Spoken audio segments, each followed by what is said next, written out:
Doctor صاحب آپ کچھ اسٹیٹس ہمیں بتا رہی تھیں. میں یہ کہہ رہی ہوں کہ دیکھیں پولیو جو ہے وہ اچھا خاصا جا رہا تھا نا، اور ہمارے نمبرز کم بھی آ رہے تھے. اب ہم یہ کہہ رہے ہیں بڑھ کیوں گئے، اور ہیزیٹیشن کیا ہے لوگوں کی، کیوں لوگ جو ہے وہ پولیو والوں کو کہتے ہیں چلے جاؤ، نہیں دینا چاہتے. تو ایک مت تو یہ ہے کہ وہ جو ہے انفرٹیلیٹی کاز کرتا ہے، اس کے اندر کچھ ہوتا ہے، یعنی بچے نہیں ہوں گے. یہ بالکل غلط بات ہے.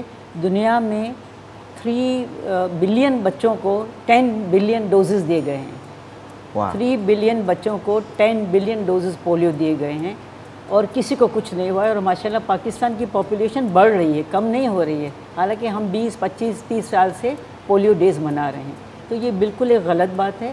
اور دوسرا لوگوں کا یہ بھی کانسیپٹ ہے کہ مطلب پتہ نہیں، ابھی کووڈ کے زمانے میں اور بھی مشکل کہ بھئی پتہ نہیں ان کے ہاتھ کیسے ہوں گے. تو ابھی گورنمنٹ نے بہت زیادہ پریکاشن لیے، جو لاسٹ منتھ بھی ہوا تھا، اس میں ان کو ماسک دیے گئے ہیں، پولیو ورکرز کو فالو کیا گیا، سینیٹائزر دیا گیا ہے، پلس وہ آپ کے بچے کو ٹچ نہیں کریں گے. نہیں بالکل ٹھیک ہے، وہ آپ کے ہاتھ میں ہی بچہ ہوتا ہے اور صرف 2 ڈراپ ڈال دیتے ہیں. بلکہ وہ یہ بھی انہوں نے کیا ہے کہ آپ نے اپنے بچے کو پکڑنا ہے، اس کا منہ جو ہے وہ کھولنا ہے خود اپنے ہاتھوں سے، اور اگر کہیں خدا نہ کرے وہ ڈراپر لگ بھی جاتا ہے تو وہ ڈراپر چینج ہو جاتا ہے، پھر دوبارہ وہ ڈراپر استعمال بھی نہیں ہوتا. اچھا، ایون جب وہ آپ کے گھر میں داخل ہوتے ہیں تو وہ ہاتھ سے نوک نہیں کرتے، بلکہ کوئی پین یا پینسل جو ہے اس کا استعمال کرتے ہیں. مطلب بہت زیادہ پریکاشن لی گئی ہے. اور اگر SOPs فالو کریں تو آپ کووڈ سے تو ڈریں ہی نہیں.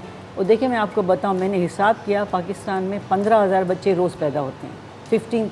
15,000 بچے روز new all over the country. ٹھیک ہے، اب آپ سوچ لیں اس کو 30 سے ملٹیپلائی کریں تو کچھ 4.5 لاکھ بچے ایک مہینے کے ہوئے. اور ابھی 5 مہینے سے ویکسینیشن زیادہ نہیں ہو رہی تھی. تو آپ سوچ لیں کہ ہمارے 2 ملین بچوں کو جو نارمل ویکسینیشن ہے وہ نہیں ملی ہے. اور اس میں پولیو ڈیز بھی تھے جو نہیں ہو سکے بیکاز آف دا کووڈ. اور کووڈ جب سے آیا ہے لوگوں کو یہ پتہ ہے کہ ویکسین آئے گا تو یہ چلا جائے گا. تو ہمارے پاس آلریڈی جو 9-10 بیماریاں ہیں بچوں کی، جس کا ہمیں پتہ ہے کہ ویکسینیشن سے ساری دنیا اس سے فارغ ہو چکی ہے. تو ہمیں اس کو یقین رکھنا ہے اس پہ. اور پیرنٹس کی رسپانسبلٹی ہے کہ دیکھیں فری ہے. آپ یہ سوچیں کہ دنیا میں یہ فری نہیں ملتے ہیں، یہ اتنی ایکسپینسو ویکسین ہے. آپ کا فرض صرف یہ ہے کہ آپ 6 10 اور 14 ہفتے پہ اپنے بچے کو لے جائیں. گورنمنٹ آپ کو کارڈ دیتی ہے، میزلس کی ڈیٹ دیتی ہے. تو گورنمنٹ تو اتنا کر سکتی ہے، لیکن ہم پبلک کی بھی کوئی رسپانسبلٹی ہوتی ہے. میری پیرنٹس سے یہ گزارش ہے کہ پلیز بالکل ٹیکوں سے ڈریں نہیں. آپ اپنے بچوں، یہ آپ کا ایک رائٹ، یہ بچے کا رائٹ ہے جو آپ اس کو ڈپرائیو کے، جیسے ہم کہتے ہیں بچے کا بریسٹ ملک جو ہے وہ بچے کا رائٹ ہے.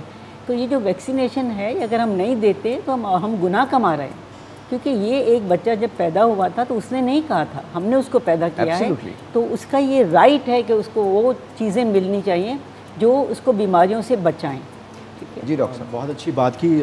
بات کو آگے بڑھاؤں گا. نہ صرف یہ والدین بلکہ ہمارے معزز علماء دین کی بھی ذمہ داری بنتی ہے کہ وہ اپنے مساجد سے یا مختلف عبادات گاہیں ہیں ان کے ذریعے لوگوں کو یہ پیغام پہنچائیں کہ امیونائزیشن ایک بہت ہی افیکٹو مؤثر ایک طریقہ عمل ہے. لیکن وہ آئے نہیں، میں ان کو تھوڑا سا ایک کام پڑ گیا. وہ EPI کے لیے انہوں نے کام کیا. آپ جانتے ہیں مولانا شہریار داؤد صاحب کو، 90 تاشا کا. تو ہمارے علماء دین جو ہیں وہ پیچھے نہیں ہیں، وہ واقعی یہ کہتے ہیں، بلکہ آگے آ کے کہتے ہیں کہ آپ یہ ضرور کریں. بالکل، میں کئی علماء دین سے ملاقات بھی کر چکا ہوں، ان کے بیانات بھی سن چکا ہوں. وہ اپنی عوام میں یہ بھی بات بڑے مؤثر طریقے سے پھیلاتے ہیں کہ امیونائزیشن ایک بہت ہی مؤثر حکمت عملی ہے بالکل تمام بیماریوں کو بچانے کے لیے. تقریباً 99% آپ کی بیماری جو ہیں امیونائزیشن پروسیس کے تھرو جو ہیں بچ سکتے ہیں بچے. اور ہم ایک اچھے صحت مند پاکستان کو جو ہے اور معاشرے کو جو ہے جنم دے سکتے ہیں. لیکن انفارچونیٹلی اگر ہمارے ذہن میں یہ مس رہیں گی کہ یہ ایک زہر ہے جو کہ نسل کشی کے لیے یوز کیا جا رہا ہے، تو تمام چیزیں جو ہم امپورٹ کرتے ہیں باہر ممالک سے وہ ہمارے فوائد کے لیے ہیں، ہمارے نقصان کے لیے نہیں.